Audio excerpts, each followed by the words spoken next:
Feliz Páscoa! Jesus está vivo! Louvado seja Deus!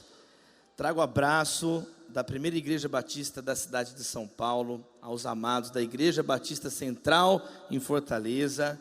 Um abraço do meu pastor Paulo Eduardo, ao amado pastor Armando Bispo, todos os pastores, Edson, todos os amados irmãos.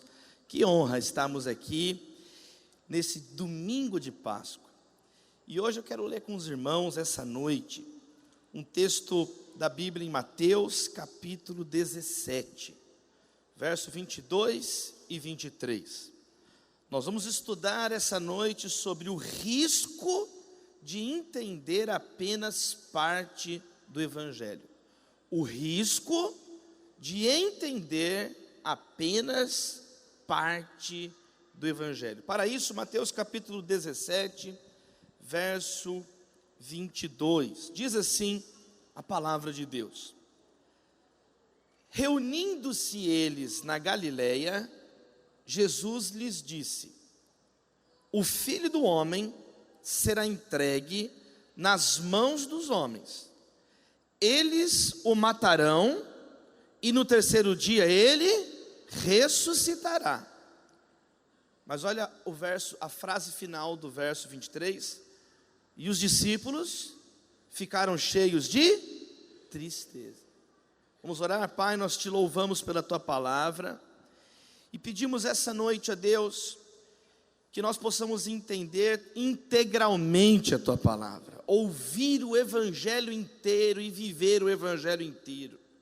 Não ouvir apenas parte, não ouvir apenas aquilo que nos agrada, não, mas que nós tenhamos um coração aberto para ouvir e receber a totalidade da tua palavra. É a nossa oração, em nome de Jesus. E a igreja diz, amém. No Evangelho de Mateus, Jesus avisou pelo menos 3 vezes, explicitamente, para os seus discípulos, que ele iria morrer, mas que depois ele iria ressuscitar. Nós acabamos de ler a segunda vez que ele disse isso. No capítulo anterior, no capítulo 16, no verso 21, a mesma coisa. Daquele momento em diante, Jesus explicou aos discípulos que era necessário que ele fosse para Jerusalém, sofresse muitas coisas nas mãos dos líderes, e aí diz, mas que ele fosse morto e ressuscitasse no terceiro dia. No capítulo 20, verso 17, a terceira vez. Enquanto estavam subindo para Jerusalém, Jesus chamou em particular os 12 discípulos e disse: estamos subindo para Jerusalém. O Filho do Homem vai ser entregue aos chefes dos sacerdotes, aos mestres da lei, ele será condenado à morte, e aí ele vai dizer a mesma coisa no final, e no terceiro dia ele ressuscitará. Mas no texto que lemos, que é a segunda vez que Jesus explica, mostra a reação dos discípulos. Fala que eles ficaram tristes. Olha que curioso. Jesus disse que ia morrer, mas na mesma frase no final ele disse que ele ia o quê? Ressuscitar. Ele diz: eu vou morrer, mas eu vou ressuscitar. Ao invés dos discípulos ficarem felizes, cantando igual nós cantamos aqui, vivo está, aleluia, eles ficaram tristes. Ao invés de eles ouvirem o Evangelho inteiro, eles ouviram apenas parte do Evangelho. Qual foi o resultado? Ficaram tristes. Meus amados irmãos, as maiores notícias que o mundo já ouviu vieram de um túmulo vazio. Nós não poderíamos ter uma melhor notícia essa noite do que esta: Jesus Cristo se levantou dentre os mortos. Em Cristo, aplauda, Ele está vivo. Meus irmãos, em Cristo, Deus revela quem Ele é e o que Ele pretende com o ser humano. Ele pretende recriar o ser humano em Cristo Jesus. Ele pretende nos perdoar em Jesus. Qual que é o desafio? O desafio de muitas pessoas, o desafio de muitos discípulos que estavam sendo aqui, treinados por Jesus. O grande desafio é quando nós não queremos ouvir o Evangelho inteiro. O grande desafio é quando nós ouvimos uma parte do Evangelho. Jesus ensinou sobre isso.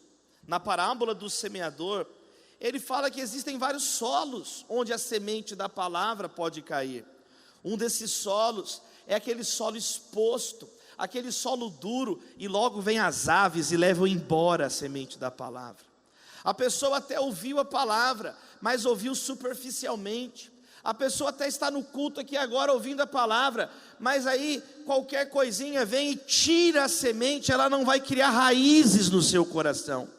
Jesus fala que tem pessoas que escutam, mas logo vem a ansiedade da segunda-feira, logo vem o problema de amanhã. Às vezes você está aqui na hora da palavra, alguém mandando mensagem, te perturbando. Gente, na hora da palavra, toda distração é satânica.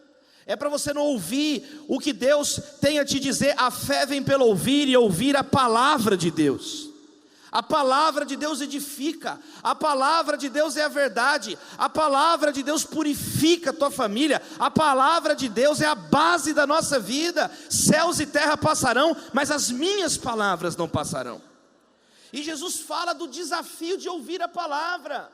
A pessoa está tranquila, de repente começa a formigar, uma andação, não consegue ouvir a palavra, uma confusão, não escuta o que Jesus está dizendo. Uma vez, Jesus estava pregando sobre o fim do mundo, a salvação da igreja, falando de coisas grandiosas. De repente, lá no Evangelho de Lucas, um homem na multidão levanta a mão: Jesus! Jesus para, pois não? E ele fala: Jesus, fala para o meu irmão dividir a herança do meu pai comigo. Pelo amor de Deus. Eu acho que Jesus devia falar assim: vá para o inferno agora, mas ele não falou isso. Jesus falando a coisa mais grandiosa, e a pessoa preocupada de rasgar dinheiro, de dividir propriedades, não tinha nada a ver com o que Jesus estava falando.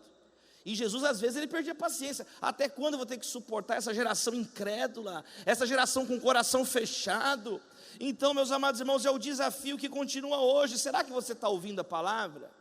Será que você está com o coração aberto de verdade? Ou entra por um lado, sai pelo outro? Meus amados irmãos, quando Paulo estava pregando em Atenas, ele estava pregando a palavra de Deus em Atenas, anunciando a salvação, anunciando a ressurreição de Cristo, e de repente interromperam Paulo. Interromperam Paulo e falaram: Paulo, você já falou demais, ressurreição, sobre esse assunto nós vamos ouvir outro dia. E os atenienses adiaram a escuta da palavra. É claro que alguns que estavam ali foram tocados pela palavra. Dâmaris, Dionísio, que era membro do Areópago, se converteram ali mesmo, entregaram a vida a Jesus. Mas muitos naquela multidão disseram: amanhã eu escuto o resto, amanhã eu termino de ouvir o que Jesus tem para falar. É mais importante ver aqui as futilidades agora, depois a gente fala da palavra de Deus. Então, a dificuldade das pessoas em ouvirem a palavra. Herodes Agripa, ouvindo Paulo em Atos 26, ele vira e fala assim: Paulo, você acha que você vai me convencer a ser um cristão em pouco tempo? E Paulo era bem humilde: acho, não só você, mas todos que estão ouvindo. Porque ele falava no poder do Espírito Santo, amém, queridos? A palavra tem poder para transformar sim a vida da pessoa. Meus amados irmãos, o desafio então dos discípulos em Mateus 17, verso 22, Jesus disse que ele ia morrer, mas que ele ia ressuscitar, e eles ficaram tristes. Eles ouviram apenas uma parte da palavra. A Bíblia adverte a igreja de hoje. 2 Timóteo capítulo 4, verso 3 e 4 diz assim: virá o tempo, pois virá o tempo em que não suportarão a sã doutrina. Ao contrário, sentindo coceira nos ouvidos, juntarão mestres para si mesmos, segundo os seus próprios desejos, e eles se recusarão a dar ouvidos à verdade, voltando-se para as lendas, para os mitos, para as mentiras, para as invenções humanas. Eu lembro uma vez, quando eu era pequenininho, eu e meu irmão, o Lucas, e o meu pai estava servindo café para a gente, e ele colocou assim o café, o leite, e aí ele colocou o pão, e aí o meu irmão falou assim: pai, eu quero geleia. E meu irmão estendeu o pão com geleia para o meu pai. Aí meu pai: tá bom, Lucas. Passou a geleia no pão do Lucas. Aí o Lucas pegou, lambeu a geleia toda, e nós estamos lá, e de repente ele: pai, eu quero mais geleia. Aí meu pai: tá bom, Lucas, só mais um pouco. Aí colocou geleia para o meu irmão. Aí meu irmão foi, lambeu a geleia toda. pai, eu quero geleia. Meu pai falou, filho, você só quer geleia ou você vai comer o pão? É o crente bebezão que só quer geleia. Só quer geleia. E nunca vai para o alimento sólido. Quantos creem que está numa hora da igreja levantar amadurecida na presença de Deus? A igreja no Brasil está muito pomposa, ela deveria estar mais curvada diante de Deus, mais curvada diante do Senhor, uma igreja rasa, uma igreja com multidões rasas na palavra, no leitezinho espiritual. A Bíblia nos diz sobre a importância de ouvirmos a palavra, praticarmos a palavra, e aqui nesse texto, nós aprendemos aqui, meus amados irmãos, pelo menos 3 lições muito importantes, 3 advertências para a nossa vida. Primeira advertência: sem o evangelho inteiro, em primeiro lugar, você sofre à toa. Sem o evangelho inteiro, você sofre à toa. Foi o caso dos discípulos. Os discípulos estavam tristes, ao invés de celebrarem, ao invés de uma expectativa que Jesus ressuscitaria dos mortos. Essa cena me lembra muito bem Jacó, no livro de Gênesis, porque Jacó estava triste por anos, pensando que o filho amado dele, José, estava morto, estivesse morto. E Jacó está triste, e Jacó chora, e Jacó lamenta, e você vai lendo a história de Gênesis, e o leitor, eu e você, que estamos ali diante da palavra de Deus, estamos sabendo, informados e vendo que José está vivo, e dá uma agonia, dá vontade de entrar na história e falar, Jacó, calma, porque José está vivo, mas não tem jeito de entrar na história. Ele está lá, sofrendo, e você vai passando as páginas de Gênesis, até que ele recebe a notícia da verdade, que José não estava morto esse tempo todo, que José na verdade estava vivo no Egito, e mais, se tornou governante do Egito. Então quando ele recebe essa notícia, quase que ele morre, mas ele não morre. Ele fala, o quê? É como se José ressuscitou. José, eu pensei esses anos que ele estava morto, o meu filho está vivo. Ou seja, Jacó sofreu ou não sofreu à toa? Sofreu à toa, passou amargura. Eu lembro quando eu fui casar, pastor Zé Edson, eu fui casar e tinha que fazer um monte de exames pré-nupciais, não é verdade? E eu fiz vários exames pré-nupciais, porque eu queria muito casar com a Natália. Meus amados irmãos, a Natália é minha primeira namorada, primeira noiva, primeira esposa, eu estou querendo ficar nela, louvado seja Deus. E aí quando a gente fez o exame, eu fiz o exame e eu fui ler o exame. A pior coisa que você faz, dois grandes erros na vida de uma pessoa: se você não é médico, ler o exame e tentar interpretar o exame, e segundo, perguntar coisa de medicina no Google. Não dá certo, não dá certo, é uma coisa que não dá certo. Tira isso da sua vida, amém? Amém, amém, amém. Eu sei, gente, eu tinha 20 e poucos anos e estava tão nervoso. Foi tanta coisa ao mesmo tempo na minha vida, meus irmãos. Foram tantas coisas. Eu estava formando na faculdade, ia casar, ia na igreja, era tanta coisa que eu peguei. Eu sei que eu vi lá, eu não sei porquê, eu cismei que eu era estéril, e eu fiquei triste, eu sou estéril, Deus tem misericórdia, olha só, eu não vou ter filhos. E eu fiquei um dia dando trabalho para a Natália, Natália, eu não vou poder ter filho, não precisa casar comigo se não quiser. Eu fiquei desesperado, porque eu vi o exame errado, e eu fiquei sofrendo, quase que eu acabei com o meu casamento. Obrigado, Senhor, pela tua misericórdia. A Natália falou, para de dar chilique, você não é médico, você não entende nada, não está escrito nada disso aí. E ela ficou teimando comigo, eu falei, não, Natália, eu não posso ter filho. Por quê, Senhor, por quê? E eu podia ter filhos, e eu tenho a Maria, e louvado seja Deus por isso. E eu cheguei no médico, o médico falou, você está bom para ter menino. É o contrário, você tem menino até demais, cuidado aí. E eu lembro que eu passei um dia de raiva, um dia na minha cabeça, em nome de Jesus. Jesus tem poder de tirar da nossa cabeça todas as minhocas, amém? Tirar sofrimentos à toa.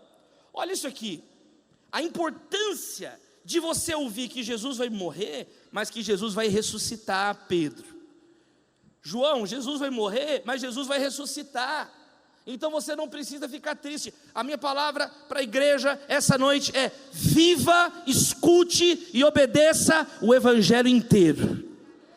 Chega de sofrer por ouvir apenas parte. Então a Bíblia fala que nós precisamos de graça e de conhecimento. É os dois. Graça, crescer na graça e crescer no conhecimento. Aí tem o crente, não pode graça, é só conhecimento. E ele só cresce no conhecimento, mas não tem graça de Deus. Aí ele tem muito conhecimento, muita teologia, mas não ora, não tem a presença de Deus na vida da pessoa, a pessoa fica triste. Fala de ir para a igreja, ele fala: entristecei-me quando me disseram, vamos à casa do Senhor. Porque é uma pessoa seca, e a pessoa sofre, porque ele pensa que ser um cristão é ser um cabeção, ser um cristão é ficar lendo, é muito mais do que isso, é graça e conhecimento. Aí tem um outro que só quer graça, o negócio é a graça para quem lê Bíblia, não precisa de Bíblia, não, a Bíblia está aí, a Bíblia é um enfeite, a Bíblia é um complemento, o que importa é a graça, é ficar gritando, é ficar engatinhando, é ficar rolando, rodopiando, e não tem Bíblia. Teve um dia que uma menina chegou para mim e falou assim, no final do culto: pastor Davi, onde está na Bíblia aquele verso que fala que Deus separa o joio do trigo? Eu falei assim: minha irmã, não tem sushi na Bíblia, é joio. Não, você está lendo errado, é joio. Porque a pessoa não conhece nada da Bíblia e está procurando shoyu, sashimi na Bíblia, está errado. Meus amados irmãos, nós precisamos do conhecimento. Uma vez uma mulher chegou para John Wesley, o grande líder da igreja metodista, e ela falou assim para John Wesley, porque John Wesley era muito culto. John Wesley era um homem que orava, cheio de Deus. Daí vem o nome metodismo, porque foi um apelido pejorativo de tão metódico que ele era na disciplina devocional, o horário de orar, o horário de ler a Bíblia, mas ele era muito culto. Ele foi educado em Oxford. E uma vez uma pessoa chegou para ele e falou assim: John Wesley, Deus não precisa do seu conhecimento para salvar ninguém. E ele respondeu educadamente: eu sei disso, do mesmo jeito que ele não precisa da sua ignorância e da sua burrice. Deus não precisa do conhecimento para salvar ninguém, mas ele não precisa também da ignorância de ninguém. Agora a Bíblia diz: habite ricamente em vós a palavra de Cristo. Jesus venceu o inimigo com a palavra. Então é uma mentira. E você fica sofrendo como se tivesse que ter graça ou como se tivesse que ter conhecimento. Não, chega de indolência mental, vamos estudar a palavra, mas chega também de um coração seco. Vamos orar, vamos jejuar, vamos estar na palavra. Quem recebe isso aí na sua vida? Chega de sofrer, sabe? A Bíblia fala que nós devemos, sabe, olhar para o céu. Nós devemos honrar o Pai que está no céu, mas a Bíblia fala que nós somos o sal da terra. A Bíblia fala as duas coisas. A Bíblia fala de orar o tempo inteiro. Jesus está olhando para o céu, olhou para o céu, partiu o pão, olhou para o céu e deu graças, olhou para o céu e multiplicou o pão, olhou para o céu. Mas Jesus fala: olha, vocês vão pela terra, vão por todo o mundo. Aí tem o crente que começa a fazer bagunça, sofrer à toa. Ele acha que tudo é o céu, é o céu, é o céu. Pare de falar dessas coisas terrenas comigo, sou mundano. Eu tive um colega que o e-mail dele era surimicantas@hotmail.com. Você virou um anjo, você tem e-mail de anjo agora. Porque ele, tudo era o céu, e não pagava os boletos mais, e não trabalhava, e fica uma pessoa preguiçosa, e começa a dar desculpa espiritualoide para a indolência, para preguiça. Gente, nós não podemos ser assim. É o céu. Não, é a terra também. A primeira carta de Tessalonicenses deixou sobre isso. É uma advertência à igreja. Peraí, o céu, nós vamos para o céu, mas agora nós estamos na terra. Nós temos que iluminar o mundo, amém, queridos? Agora tem a pessoa que só tem terra, ela só olha para o chão, tudo é o chão. Não existe mais céu, não existe mais a eternidade, só existe o céu. Aí a pessoa vira um militante, tudo é aqui, tudo é agora, vai impor à força as coisas para os outros, como se o ser humano fosse capaz de construir o reino de Deus na força do braço. Não tem condições, você não consegue. E a pessoa vira um messianista político, acha que é tudo na força. Gente, quando a igreja fica ou revolucionária demais, ou reacionária demais, mas ou seja, dependendo demais da política, é sinal de decadência da igreja. Quando ela não consegue mais influenciar pela palavra, pela santidade, pelo testemunho, pela oração. Que Deus nos livre disso, amém, BC?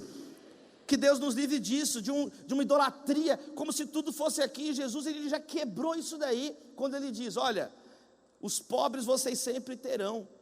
Quer dizer, em Mateus 25, Jesus ensina a cuidar das pessoas.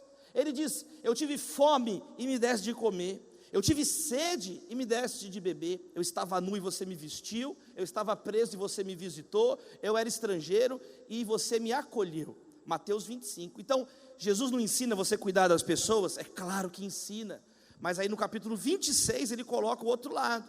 Ele fala: mas olha, vocês têm que me valorizar, Judas.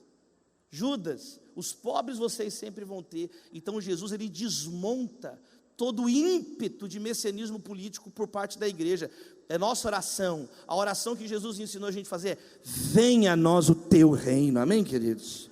Não é a gente que constrói o reino de Deus na força do braço. Isso é Babilônia, isso é Babel, é a torre de Babel. É uma coisa impossível de ser realizada. Então tem crente que é desequilibrado, ele escuta só uma parte, ou só escuta outro. Mas hoje é um chamado para maturidade. Hoje é um chamado para entender: não, é o céu e a terra. Ele é o criador dos céus e ele é o criador da terra. E no Sermão do Monte, Jesus vai falando do céu e da terra, do céu e da terra. Bem-aventurados os pobres em espírito, porque deles é o reino dos céus. Bem-aventurados os que choram, porque serão consolados. Bem-aventurados os mansos, porque eles herdarão a terra. Ó, apareceu a terra. Bem-aventurados os puros, os que têm fome e sede de justiça, porque serão satisfeitos. Bem-aventurados os misericordiosos, porque alcançarão misericórdia. Bem-aventurados os puros de coração, porque eles verão a Deus. Bem-aventurados os pacificadores, porque serão chamados filhos de Deus. Bem-aventurados os perseguidos por causa da justiça, porque deles é o reino dos céus. Voltou para o céu. Bem-aventurados serão vocês quando os perseguirem, falando todo tipo de insulto por minha causa. Alegrem e regozijem, porque grande é o vosso galardão, pois da mesma forma perseguiram os profetas que vieram antes de vocês. Vocês são o sal da terra. Voltou para a terra, louvado seja Deus. Mas se o sal perder o seu sabor, ele não serve para nada, a não ser lançado fora e pisado pelos homens. Vocês são a luz do mundo. Não se pode esconder uma cidade edificada sobre um monte. Do mesmo modo, ninguém acende uma candeia e coloca debaixo da vasilha. Pelo contrário, coloca no local apropriado, e assim ilumina todos que estão na casa. Assim resplandeça a vossa luz diante dos homens, para que vejam as suas boas obras e glorifiquem o Pai que está no céu. Meu amado irmão, depois você lê o Sermão do Monte, a beleza, como é sublime, grandioso, maravilhosa a palavra de Deus. É o céu, a terra, o céu, até o final de Mateus é assim, até o final, vai falando do céu. Então você não pode ficar preso em um lugar, você não pode ficar preso em outro lugar. O diabo tentou Jesus. O diabo primeiro fala: ó, transforma as pedras em pães. Primeiro Jesus, o negócio, olha só, Jesus, se é filho de Deus, transforma as pedras em pães. Quer dizer, vamos mudar, vamos dar comida, vamos transformar tudo em pão, e com isso vamos mostrar que somos filhos de Deus. É jogar tudo para a terra. Aí Jesus fala: nem só de pão viverá o homem, mas de toda palavra que procede da boca de Deus.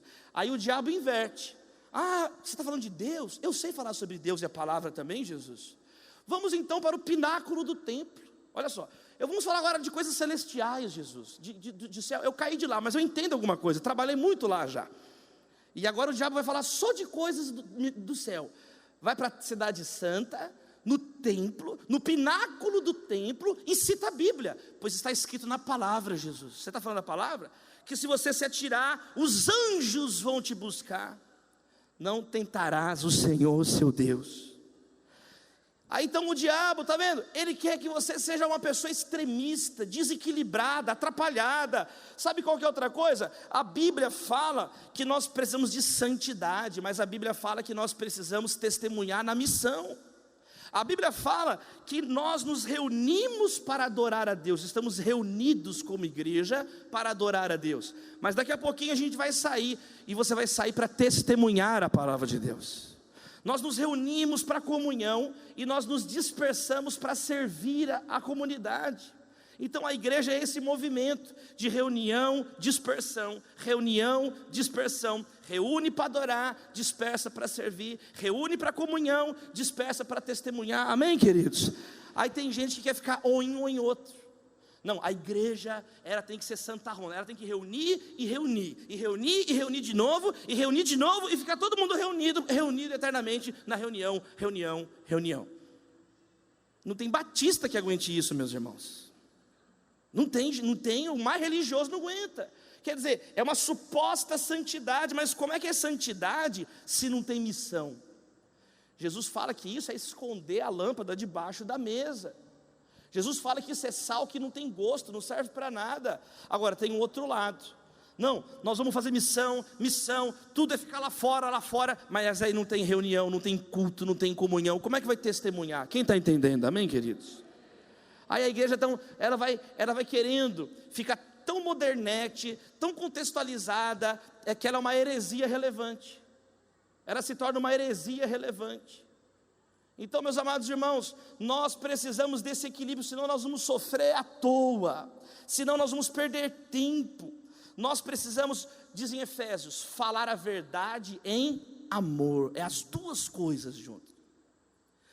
Se você fala a verdade com a pessoa sem amor, você fica ríspido, você fica uma mulher estúpida, um homem estúpido. Está falando a verdade, mas não tem maturidade no modo de falar. Não é só o que dizer, é como dizer que importa. Não, ama, mas não fala a verdade, aí é frouxidão, porque aí pode tudo, aí não transforma, aí não tem confronto, e nós poderíamos falar de tantas outras coisas. Fé sem razão, razão sem fé, não. Nós poderíamos falar da pessoa que só quer amar a Deus, mas não quer amar as pessoas, como? Ou quer amar as pessoas sem amar a Deus, como? Meus amados irmãos, em nome de Jesus, nós vamos parar de sofrer à toa, ouvindo o Evangelho inteiro, amém? Você recebe essa palavra? Dá uma glória a Deus aí, BC? Amém, aplauda o nome de Jesus. Vamos parar de sofrer à toa, vamos pregar, mas vamos ser santos. Vamos amar a Deus, mas vamos amar o próximo. Vamos falar do céu, mas vamos testemunhar na terra. Vamos reunir, mas vamos dispersar. Isso é a palavra de Deus. Isso é a verdade do Senhor. Sabe qual que é a segunda advertência? Primeiro, sem o evangelho inteiro você sofre à toa. Os discípulos chorando para nada. Segundo, sem o evangelho inteiro você não se prepara para o que vem à frente.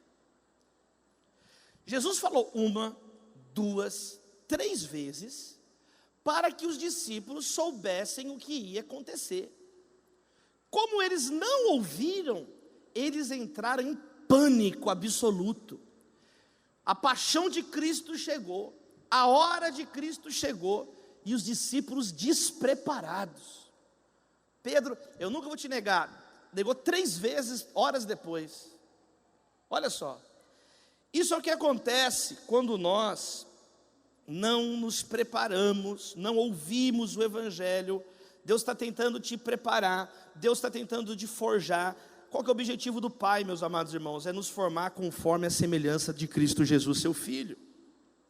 Mas aí você não escuta só o que quer, acha que a Bíblia é um self-service, que você escolhe só a parte que você quer obedecer, a parte que você não gosta você pula, e aí é o eterno bebezão que não amadurece na fé, e você não se prepara para os desafios reais que virão, porque a palavra de Deus, toda escritura é inspirada por Deus, toda a escritura. Paulo diz assim: eu não deixei de anunciar todo o desígnio de Deus, não é parte do desígnio de Deus, mas toda a vontade de Deus. E a Bíblia, ela toda é útil para educar o homem, instruir o ser humano a andar na justiça, repreendê-lo, corrigi-lo. Então, meus amados irmãos, quando você não escuta a palavra toda, lê a palavra toda, obedece a palavra toda, você fica manco na fé, você fica extremamente vulnerável diante dos desafios que a própria Bíblia já está dizendo que virão. Existe uma história tão interessante sobre isso, Atos capítulo 18, verso 24, se os irmãos puderem colocar aqui para a gente ler junto no telão, Atos capítulo 18, verso 24, 25 e 26, a história de Apolo. Olha só, diz assim, que tinha um judeu chamado Apolo, natural de Alexandria, e ele chegou a Éfeso. E ele era um homem culto, que tinha um grande conhecimento das Escrituras. E ele foi instruído no caminho do Senhor com grande fervor. E ele falava e ensinava com exatidão acerca de Jesus, presta atenção, embora não conhecesse, embora conhecesse apenas o batismo de João. Então Apolo era alguém que ensinava sobre Jesus, mas ele só conhecia uma parte, só conhecia o batismo de João. Ele não conhecia outras partes da doutrina apostólica. E aí no verso 26 diz: logo começou a falar corajosamente na sinagoga. E aí Priscila e Áquila o ouviram, um casal maduro da igreja.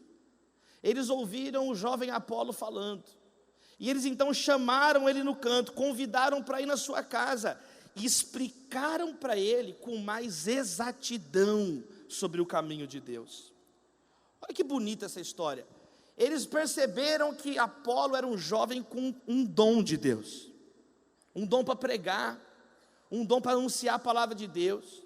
Mas eles perceberam que havia uma deficiência doutrinária, uma incompletude doutrinária. Ele não pregava tudo que o evangelho anuncia. Ao invés de humilharem, xingarem, eles chamam esse jovem para a casa deles. Como as novas gerações hoje precisam de pessoas assim, amém, queridos? Apolo, vem para cá. E eles vão ensinar com mais exatidão. Apolo, você está falando certo, mas olha, tem isso. O texto não entra nos detalhes, mas mostra, só fala assim, eles explicaram com mais exatidão. Apolo, você tem que ficar melhor preparado. Deus está te levantando, você precisa ser mais qualificado. Não é uma brincadeira o evangelho, não é uma brincadeira pegar a palavra de Deus. Olha o resultado disso, meus irmãos, porque diz assim: querendo ele ir, verso 27, para cá, e os irmãos o encorajaram, e escreveram aos discípulos que o recebessem. E ao chegar, ele auxiliou muito os que pela graça haviam crido. Olha o verso 28, que é a conclusão: pois ele refutava vigorosamente os judeus no debate público, provando pelas escrituras que Jesus é o Cristo. Louvado seja Deus. Louvado seja Deus. Qual foi o resultado? Ele foi lapidado, ele foi afiado, e agora Apolo, por onde ele ia, era uma patrola. Ninguém conseguia resistir à inteligência dele, ninguém conseguia argumentar agora com Apolo, porque agora ele estava preparado para a batalha. Quem recebe essa palavra essa noite, você vai preparado para as batalhas. Para isso você tem que ouvir a palavra toda, tem que ler a Bíblia inteira, tem que ler a Bíblia inteira de capa a capa, meus irmãos. A minha filhinha Maria tem 9 anos, desde que ela foi alfabetizada, eu montei um programa de ler a Bíblia inteira com ela, até quando ela tiver 12 anos de idade. É uma longa caminhada, e todo dia eu leio um capítulo com ela da Bíblia, no mínimo, e a gente deita na cama, eu abro a Bíblia e começo a ensinar. Nós estamos agora terminando o primeiro livro de Samuel, lendo a história, às vezes relê a história e lê a história, e a minha filha, ela já ficou melhor do que eu, de Gênesis até 1 Samuel. Por quê? Porque tem que ensinar a Bíblia inteira, todas as histórias, tudo que Deus tem para mim. Meus amados irmãos, os discípulos de Jesus não escutaram, e quando chegou a paixão, eles estavam despreparados, fracos, desnutridos, porque não ouviram a palavra. Minha amada irmã, não deixe as sombras colorirem a sua alma, escute a palavra de Deus. Jesus morreu, mas ele ressuscitou. Se você estiver num momento de escuridão, lembre-se daquilo que você aprendeu na luz. Busque mais luz, arrependa-se dos seus pecados. O arrependimento é a postura que tomamos em relação ao pecado. Então que também seja uma noite, sabe, de mudança de atitude, para que a gente possa sair daqui. Eu vou ler a palavra inteira, eu vou ouvir a palavra inteira, e eu quero a minha vida inteira preparado para ser usado por Deus. Sabe qual que é a terceira advertência? Primeiro, sem o evangelho inteiro você sofre à toa. Segundo, sem o evangelho inteiro você não se prepara para aquilo que vem. Jesus falou para os discípulos, falou, eles não ouviram. Mas em terceiro lugar, sem o evangelho inteiro você não obedece Jesus. É impressionante que Mateus 27, verso 62 diz que depois que Jesus morreu e foi sepultado, os inimigos se lembraram do que ele disse, mas os discípulos não. Está escrito em Mateus 27, verso 62.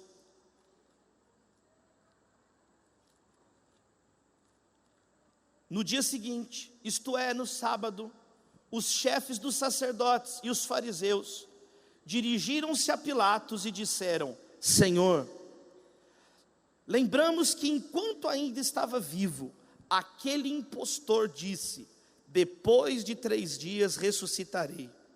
Ordena, pois, que o sepulcro dele seja guardado até o 3º dia, para que não venham seus discípulos roubando o corpo, digam ao povo que ele ressuscitou dos mortos. Este último engano será pior do que o primeiro.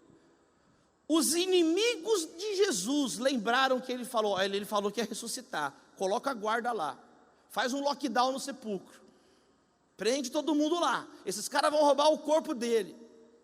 Mas os discípulos estavam apavorados. Olha só, que vexame. Eu quero te dizer, meus amados irmãos, que a nossa fé, ela não é só fé na morte de Cristo, é a fé na morte, no sepultamento e na ressurreição de Jesus. Se você não acredita na ressurreição, você não é um cristão. Ele está vivo, ele está aqui.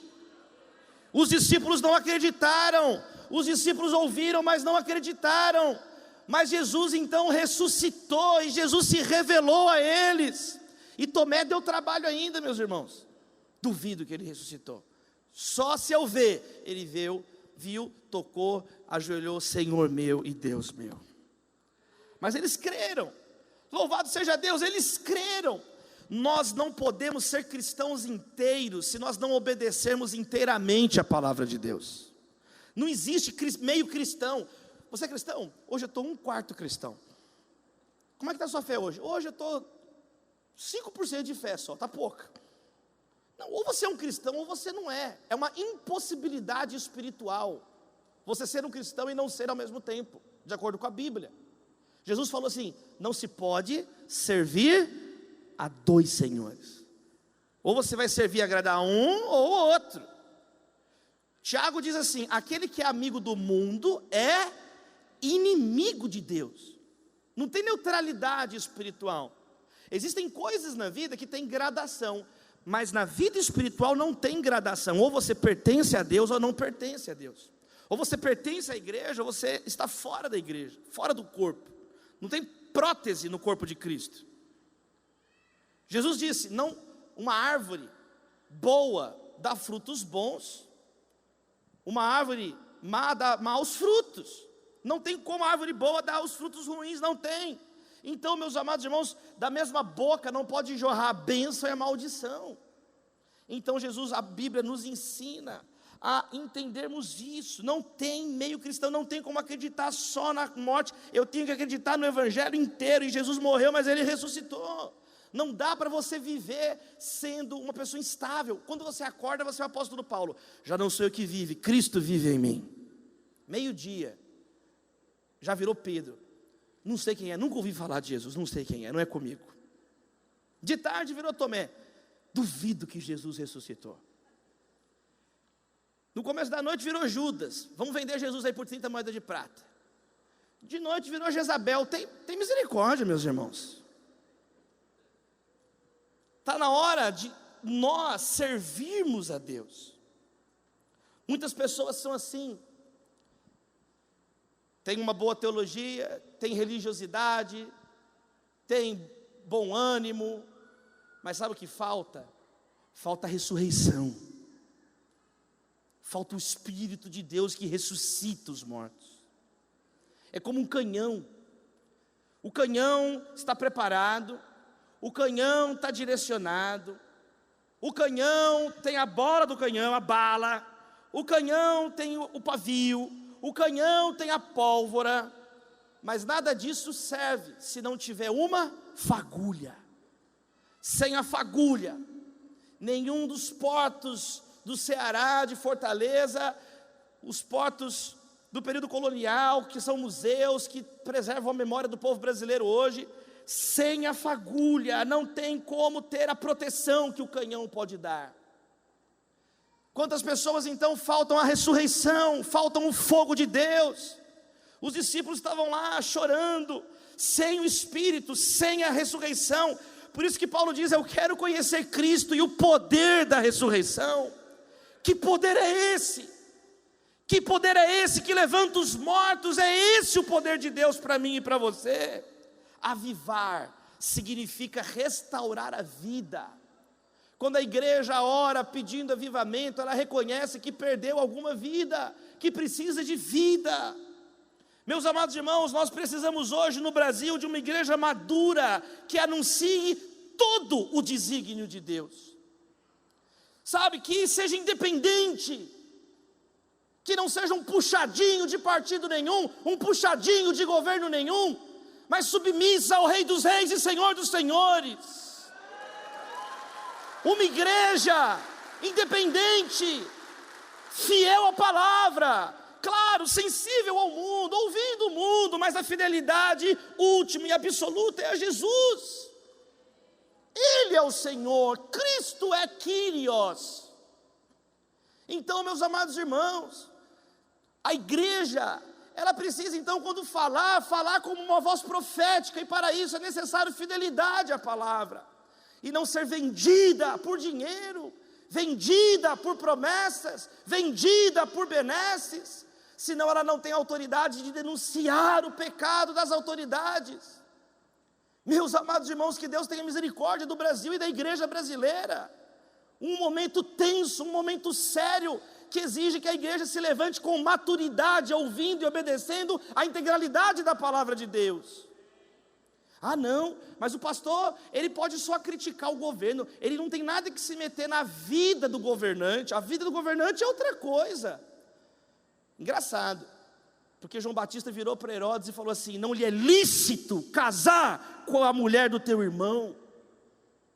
É claro, meus amados irmãos, que quando nós lemos a Bíblia, nós vamos encontrar lá a seguinte orientação: orem por todos que exercem autoridade, não é só pelo qual você gosta. Se você é um cristão, você vai orar por todos, para que todos sejam salvos, e para que tenhamos uma vida tranquila, pacífica, com toda dignidade e piedade. Esse é o projeto de Deus para a igreja, que se posiciona, que é crente. A igreja não é apenas o cenário dos grandes momentos da vida. A igreja não é apenas a moldura da sua foto de casamento, da consagração do seu filho, do batismo, até mesmo do velório, da partida de alguém. Não, a igreja é um fórum vivo para as questões mais profundas da vida, da cidade, das famílias. A igreja é portadora da boa nova, a igreja é o corpo de Cristo. Através da igreja, Deus toca no mundo, meus irmãos. Para isso nós devemos ouvir o evangelho inteiro, para que Cristo seja tudo em todos. Eu tenho um amigo, Dr. Tiago Pavinato. Dr. Tiago Pavinato não é cristão. Dr. Tiago Pavinato é graduado, mestre, doutor pela Universidade de São Paulo, pela Faculdade de Direito do Largo do São Francisco.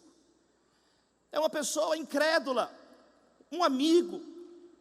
Coordenamos um grupo de pesquisa juntos no Labor PUC São Paulo. E o Pavinato, ele escreveu a tese de doutorado dele contra os fanáticos religiosos. A tese de doutorado dele, examinando o fanatismo religioso.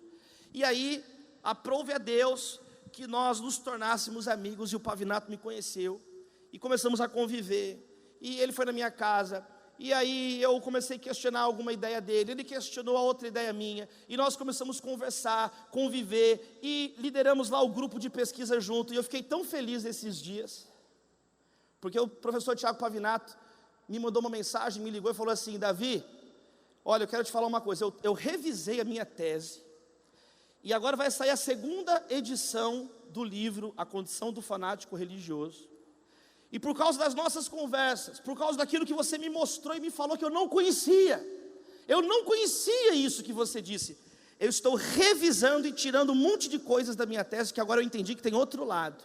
E ele colocou lá na introdução uma dedicatória ao pastor Davi Lago. Louvado seja Deus, louvado seja Deus.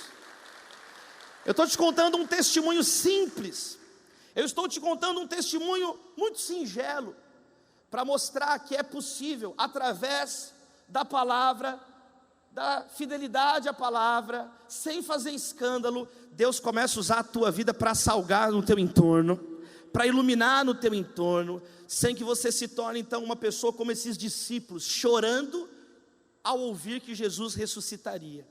Concorda comigo que tem alguma coisa errada com essa pessoa? Jesus está falando que ele vai ressuscitar, a pessoa está triste, porque não ouviu o evangelho todo. O nosso chamado essa noite é que nós possamos ouvir o evangelho todo. Todos os textos mais importantes da Bíblia, você vai encontrar a palavra todo lá. Deus amou o mundo de tal maneira, que deu o seu Filho unigênito, para que todo aquele que nele crê não pereça, mas tenha vida eterna. O amor tudo sofre, tudo espera, tudo suporta. Nós devemos amar a Deus de todo o coração, com todas as forças, com todo o entendimento, com toda a nossa alma. Jesus disse: toda autoridade me foi dada, façam discípulos de todas as nações, ensinando tudo que eu lhes ordenei, e eis que estarei convosco todos os dias, até a consumação dos séculos. Deus é capaz de nos dar infinitamente mais do que tudo que pedimos ou pensamos. Todos pecaram e carecem da glória de Deus. Por isso, vinde a mim todos que estão cansados e sobrecarregados, e eu vos aliviarei. Meus amados irmãos, a Bíblia diz que nós devemos crer para que Cristo seja tudo em todos. Ele é o único Deus todo-poderoso. Todas as coisas cooperam para o bem daqueles que o amam. Meus amados irmãos, tudo que tem vida, louve ao Senhor, aleluia. Jesus Cristo é o nosso Senhor. Sabe qual que é a última frase da Bíblia? A graça do Senhor Jesus seja com todos, amém. Para que não fique dúvida, que você não foi chamado para ser meio discípulo, mas discípulo de Jesus em tempo integral, discípulo de Jesus 24 horas por dia, 7 dias por semana, ouvindo tudo que Jesus falou. E sabe qual que é o evangelho? Ele morreu, mas no terceiro dia, ele ressuscitou. Deus abençoe os irmãos.